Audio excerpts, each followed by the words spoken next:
వసంతవల్లరికి స్వాగతం. ఈనాటి వసంతవల్లరిలో సుప్రసిద్ధ కథా రచయిత్రి శ్రీమతి కె వరలక్ష్మి గారు రచించిన కథ లంకంత ఇల్లు వింటారు.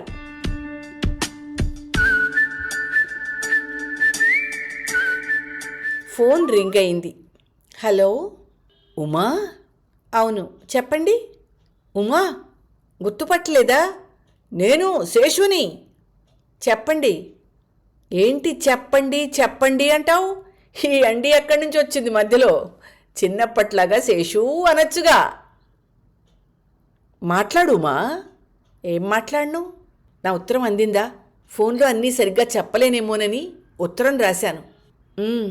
ఈ పొడి పొడి ఊ ఆలేమిటి? నీ ఉద్దేశం చెప్పొచ్చుగా. నువ్వు చాలా ఆలోచించుకుని టైం తీసుకుని ఆ ఉత్తరం రాశావు.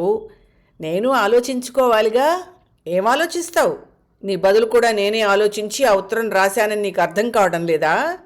నీకు గుర్తుందా, చదువుకునే రోజుల్లో నేను నీ వెంట ఎలా తిరిగేవాడినో గుర్తులేదు?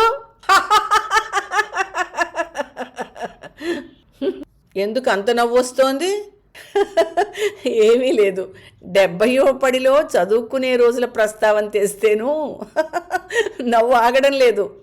నువ్వు నాకన్నా 4 ఏళ్ళు చిన్నదానివి, నా ఫ్రెండ్ చెల్లెలివి. మా నాన్న అడిగినంత కట్నం మీ నాన్న ఇవ్వకపోబట్టి కానీ, లేకపోతే నువ్వే నా పెళ్ళానివై ఉండేదానివి కాదు. అప్పట్లో ఇలా మాట్లాడేదానివి కాదులే.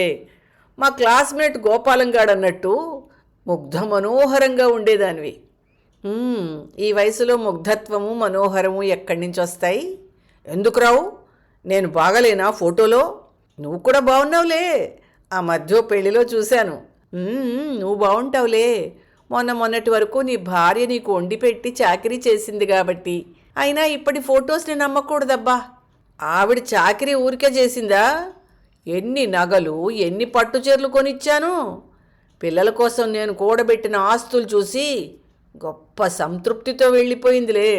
వాళ్ళు ఇవాళ అంత హై లెవెల్లో బతుకుతున్నారంటే కారణం నేనే కదా. ఇద్దరిని మంచి ఉద్యోగాల్లో సెటిల్ అయ్యేలా చేశాను. అఫ్కోర్స్ నా ఉద్యోగం అలాంటిది అనుకో. అంత సెటిల్ అయిన పిల్లలు ఈ వయసులో నిన్ను చూసుకోవడం లేదా? వాళ్ళేంటి నన్ను చూసేది? లంకంత ఇల్లు, బోలెడంత పెన్షను. మనలో మనమాట చాలా ఫ్లాట్లే కొన్నాను. వాటి మీద అద్దెలు ఎంతొస్తాయో నువ్వు ఊహించలేవు. చవకలో అప్పట్లో ప్లాట్లు కొనిపడేశాను. వాటి రేటు ఇప్పుడు కోట్లలో ఉంటుంది. నా కొడుకులు ఈ పాత కొంపలో ఉండలేమంటూ కొత్త ఇళ్లలోకి దూరంగా పోయారు. పోతే పోండి అని వంట మనిషి చేత వండించుకు తింటూ కాలక్షేపం చేస్తున్నాను. ఆ వంటలు తినలేక చస్తున్నాను అనుకో ఉమా. అర్థమైంది. ఇప్పుడు నీకు కమ్మగా వండి పెట్టే వంట మనిషి కావాలన్నమాట. కాదు. ఈ మధ్య సిటీలో లివింగ్ టుగెదర్ అనే మాట బాగా వినబడుతోంది. 1-2 మీటింగ్స్కి వెళ్ళాననుకో, నాకెవరూ నచ్చలేదు. అప్పుడు వెంటనే నువ్వు గుర్తుకొచ్చావు. ఓ అవునా? అవును, నీ గురించి వాకబు చేస్తే తెలిసింది. పిల్లలు పుట్టకుండానే గోపాలం పోయాడని, అతనికి స్థిరమైన ఉద్యోగం లేక నీ బతుకు వీధిన పడితే ఇప్పటికి ఇంకా ఓ ప్రైవేట్ స్కూల్లో పంతులమ్మగా కష్టపడుతున్నావని, అందుకే నీకు దారి చూపించాలని. అంటే నన్ను కూర్చోబెట్టి పోషిస్తావన్నమాట. వంట కూడా చేయక్కర్లేదేమో? అదేమన్నమాట ఉమా. ఆడవాళ్ళన్నాక వంట వార్పు తప్పవుగా. ఈ వయసులో నోటికి రుచిగా మనకి మనం వండుకు తింటే బాగుంటుంది కదూ. నీకు తిండికి బట్టకి లోటు ఉండదు. నగలు మాత్రం కోడళ్ళిద్దరూ పనిచేసుకున్నారనుకో. ఇప్పుడు నగల మాట ఎందుకులే. నీ హెల్త్ ఎలా ఉంది? ప్రాబ్లమ్స్ ఏం లేవుగా? అమ్మయ్యా, ఇంతసేపటికి నా గురించి అడిగావు. ఈ వయసులో ప్రాబ్లమ్స్ లేకుండా ఎలా ఉంటాయి చెప్పు? BP, sugar common. నా ఊపిరితిత్తుల వల్ల కొంత ప్రమాదం ఉంది.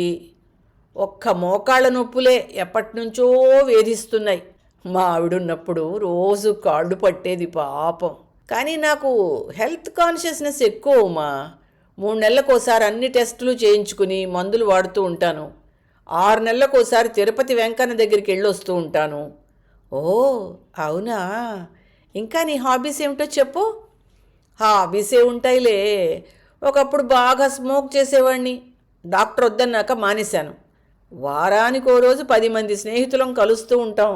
దానికే ఉందిలే, ఆడవాళ్లే తాగుతున్న రోజులు ఇవి. ఆ రోజు కాస్త స్నాక్స్, వేయించిన జీడిపప్పు లాంటివి సిద్ధం చేసి పెడితే బాగుంటుంది. అన్నట్టు నువ్వు పరిపూర్ణ ఆరోగ్యంతో ఉన్నావుగా, ఎలాంటి ప్రాబ్లమ్స్ లేవుగా. ఉంటే నువ్వు బాగు చేయిస్తావుగా. అది కుదరదనుకుంటావుమా. మా చిన్నోడికి అంతా లెక్కే. నాకెంత ఖర్చు అవుతుందో అంతా ఇచ్చి మిగతా పెన్షన్ డబ్బు పట్టుకుపోతాడు. అయినా నీకు పెన్షన్ వస్తుందిగా. ఏమంటావోనని ఇందాక ఊరికే అలా అన్నాను, కానీ గవర్నమెంట్ సర్వీస్లో రిటైర్ అయ్యి ఓపిక ఉంది కాబట్టి ప్రైవేట్ స్కూల్లో ఇంకా చేస్తున్నావట కదా. ఓహో, నా గురించి చాలా ఎంక్వైరీ చేశావే.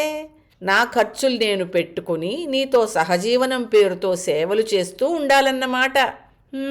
బాగుంది. ఒకవేళ మీ అబ్బాయి పెన్షన్ మొత్తం పట్టుకుపోతే అప్పుడు నేనే నిన్ను పోషించాలన్నమాట. చాలా బాగుంది. ఇంకా చెప్పు. చాచా, అలా ఎందుకు చేస్తాడు? చెయ్యడు.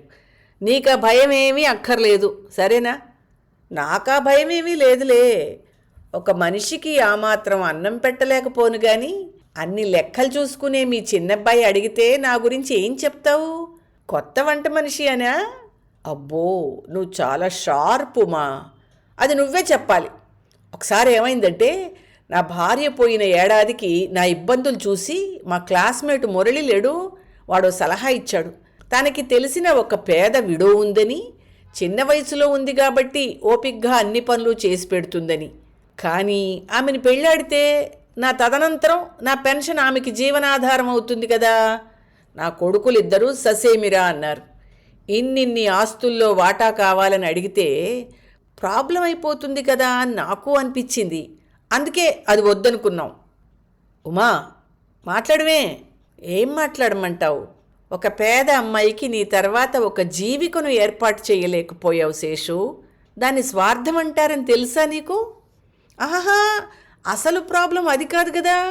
మళ్ళీ పిల్లలు పుట్టొచ్చు, లేదా ఆ మనిషే ఆస్తి కోసం. ఇంకా ఆపు శేషు, అసహ్యం వేస్తోంది. ఆస్తి ఆస్తి అంటున్నావు. ఆస్తిని వెంట కట్టుకుపోయిన వాళ్ళని ఎవరినైనా చూసావా? అయితే ఒక మాట, నా మీద కూడా నీకు నీ కొడుకులకి అలాంటి అభిప్రాయమే వచ్చుండాలిగా. అబ్బా, మనది సహజీవనం కదా. అయినా ఈ వయసులో నీకు పిల్లలు ఎలా పుడతారులే. శేషు, నువ్వేం మాట్లాడుతున్నావో నీకు అర్థమవుతోందా? ఇప్పుడు నేనేమన్నానని? అయినా చిన్నప్పటి నుంచి నువ్వెంత మంచిదానువో నాకు తెలుసు కదా ఉమా. అందుకని నన్ను ట్రాప్ చేయాలనుకుంటున్నావన్నమాట. చచా, ఇది ట్రాప్ కాదు ఉమా, నీ మీద గుడ్ విల్. నా అంతటి వాడు నిన్ను నమ్మి ఇంత పెద్ద బంగ్లాలో చోటిస్తున్నాడంటే ఇది నువ్వెంతో సంతోషించాల్సిన విషయం. ఏంటో ఉమా, నీలో అమాయకత్వం ఇంకా అలాగే ఉంది. అందుకే నీకు అర్థం కావటం లేదు.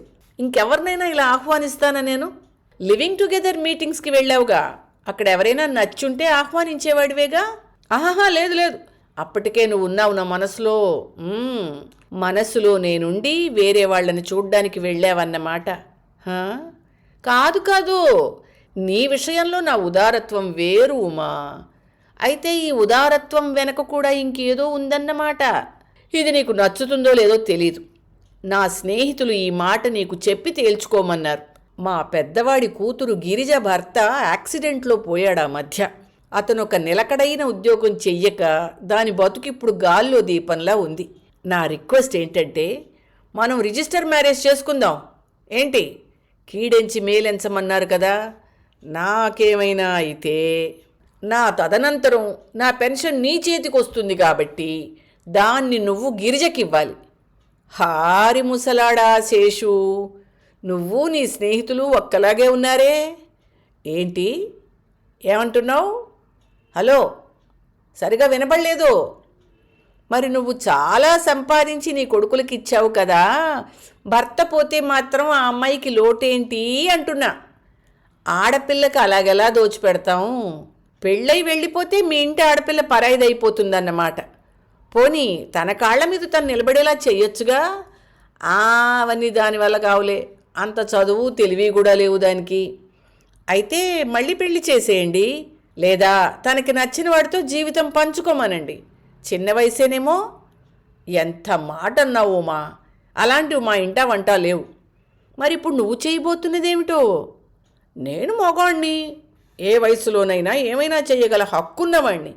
శేషు, నువ్వు గురజాడప్పారావు గారి కాలంలో పుట్టవలసిన వాడివి. అవునవును, నాకు ఆయన అంటే చాలా ఇష్టం ఉమా. నీ మోహన్లే. ఆ, ఏమంటున్నావు? మళ్ళీ వినిపించడం లేదో? Hello hello. అదే మంచిదిలే, నేను అడిగిన దానికి సమాధానం చెప్పలేదు. నా ఫ్యామిలీ పెన్షన్ గిరిజకి. Hello hello Uma. హలో. లంకంతిల్లు, ఆలోచించుకో మరి. నాకు లంకలు ద్వీపకల్పాలు వద్దులే శేషు. లంకంతింట్లో ఉండి ఏం లాభం, మనసులు ఇరుకైపోయాక. శేషు, నీకు తెలియని విషయం ఒకటి ఉంది, చెప్తున్నా విను. నువ్వన్న ప్రైవేట్ స్కూలు, కాలేజీ, దానికి అనుబంధంగా ఒక వృద్ధాశ్రమం నేను నడుపుతున్నవే. గిరిజను మీరు చూసుకోలేకపోతే నా దగ్గరకు పంపించు, కంటికి రెప్పలా చూసుకుంటాను. నువ్వు మరో లివింగ్ టుగెదర్ మీటింగ్కి వెళ్ళు, సరేనా? ఫోన్ కట్ చేసింది ఉమా.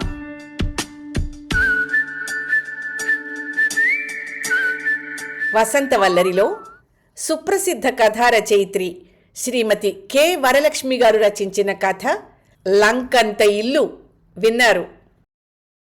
కథ శ్రద్ధగా విన్నారు కదా మిత్రులు?